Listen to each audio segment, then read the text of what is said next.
ঠাকুরকে নমস্কার করে দিন শুরু হচ্ছে। আবার কবে আসবেন? আশাই থাকবে, এখন তো হুগলি বাড়ি, সবসময় আসবো। দেখা যাক, ভাড়া আপাতত ভাবছি, ভাড়া আপাতত থাকবো।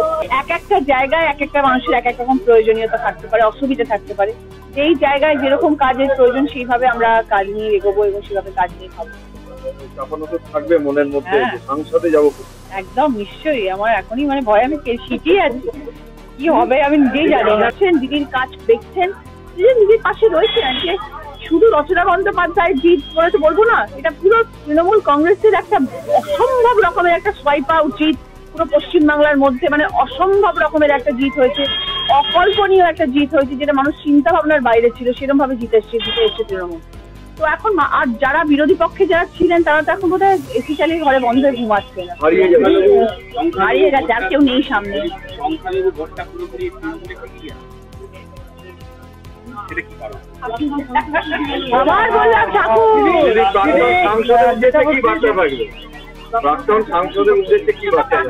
ভালো থাকুন, সুস্থ থাকুন। হারিয়ে যাওয়া সিট পুনরুদ্ধার করলেন আপনি, তিনি জিতেছিলেন ৭৩,০০০ প্লাসে, আপনি জিতেছেন ৭৬,০০০ প্লাস।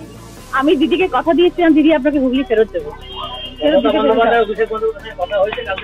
হ্যাঁ, দিদির সাথে হোয়াটসঅ্যাপে কথা হয়েছে, অভিষেক বন্দ্যোপাধ্যায়ের সাথে ফোনে কথা হয়েছে।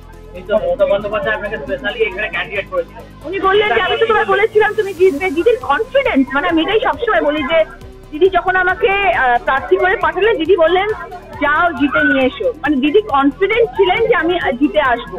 তারপরে যখন আমি ফোনে কথা বললাম মাঝে মধ্যে, দিদি হবে তো সব ঠিকঠাক, হবে তো দিদি, পাচ্ছি তো? রচনা তুমি জিতছো। আচ্ছা দিদি, আর কোনো কথাই বাড়ায়নি, কারণ আমি জানি দিদি বলে দিয়েছেন জিতছি মানে আমি জিতছি। এবং জাস্ট সি হিজ কনফিডেন্স। এবং অভিষেক বন্দ্যোপাধ্যায় আমাকে বলে দিয়েছিল রচনা চিন্তা করবে না, দিদি তুমি চিন্তা করো না, দিদি বলেছেন দিদি তুমি চিন্তা করো না, তুমি জিতছো।